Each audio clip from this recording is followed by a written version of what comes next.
Yeah, I mean, I think New Edition was a big influence for us, especially for Sean.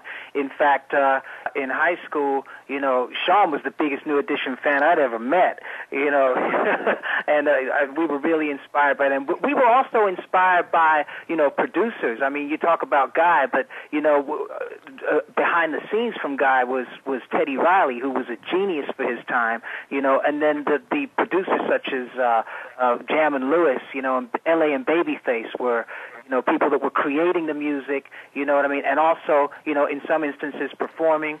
And it was just like, you know, the world of music just seemed like, you know, a blank easel that we could just, you know, just creatively put our mark on. Right. Now, Sean was probably in the bathroom doing the New Edition routine, If It Isn't Love, knowing it like his eyes closed, like, look, the party's over, with sweat dripping on his forehead, with the water bottle, pretending he's Ralph with the stirrup pants and the yellow shirt and the ballet shoes. Up in his foot. Yeah, be like, Bobby, since Bobby's not showing up, I know his parts are cooler now, can I join too? And you think I'm playing? Listen, when Bobby left the group, you know, Sean wanted to be that fifth member, you know, and when they came out with Johnny Gill, it was like, wow, you know, I mean, he's got pipes, you know, I mean, you know, his control was just absolutely ridiculous, but, you know, his pipes were, you know, were in the same vein as mine as far as, you know, the texture of the voice, you know, so hey, definitely, New Edition was definitely one of my greatest inspirations, and I think that, you know, they're trailblazers and pioneers in the industry. All right, now tell me about the making of the debut record.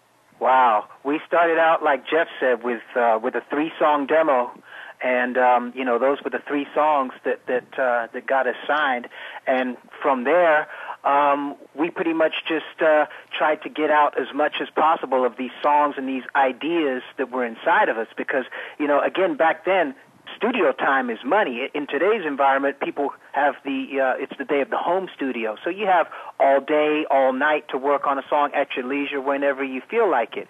In that time, you know, whenever we went into the studio, we had to be ready to go. We had to have our tracks ready, our lyrics ready, you know, so you weren't so free to create at will as you are in today's environment. But you know, once we all got in that studio and brought our keyboards and set up shop there, it was just like, you know, we would just jam, we would just groove, and you know, and by the end of the day, every day, we'd have something that we felt good about, and we'd start putting it down on tape.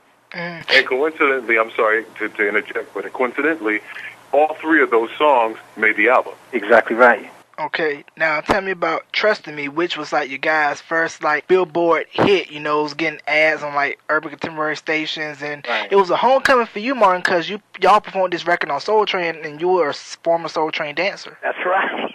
That is, yeah. That song was, you know, we kind of knew, you know, in the back of our minds all along while we were recording the album that, you know, we felt like, wow, I think we got a first single with this one. And it proved to be true for us. We got to do a video for it, which actually made it all the way to, what was it called, Yo MTV Jams back then? Or Yo MTV Jams, we made it to the BET. Video Vibration, yep.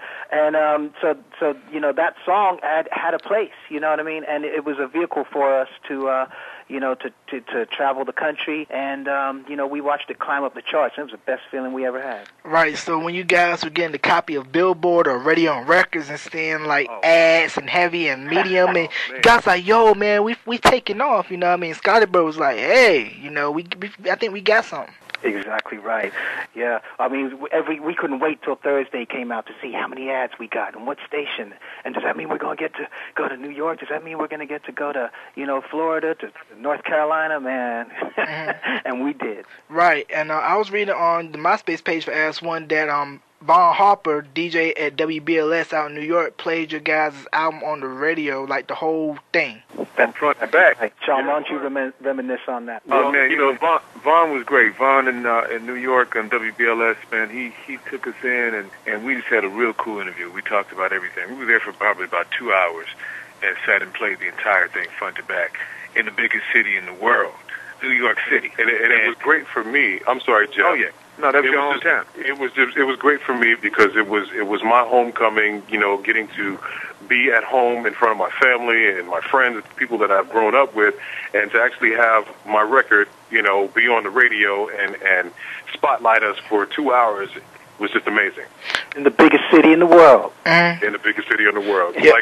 It was like being at Madison Square Garden. Yeah, definitely one of the big three power markets in terms of radio. Now, when you guys were on Soul Train, I know you guys like, man, after we do this song, we'll get interviewed by Don Cornelius and everything, and Don comes up with like, Az-1, can you guys introduce yourselves? I'm Martin, L.A. Dre, Sean, and Jeff. Like, Martin, I remember when you used to dance on the show over there by Derek on the high rise over there. You know you still can't dance, but I think you're doing better at this than you were at dancing.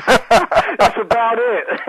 That is about it. That's right. That's one of the classic interviews, I mean, with Don Cornelius, man. It's something I'll always remember, and kind of like, you know, one of the highlights for me. Yeah, because he's an icon, and you know, and unfortunately, I mean, it's a whole different thing today. They don't even, you know, Soul Train is not one of the big things today, but to be interviewed by an icon at that particular point of our careers, it was just amazing. Yeah, it was definitely like that back in the day, especially for R&B artists. Like, if you was on Soul Train and Video Soul with Donnie Simpson, that was like living large. And if you get on Arsenio, you was big time.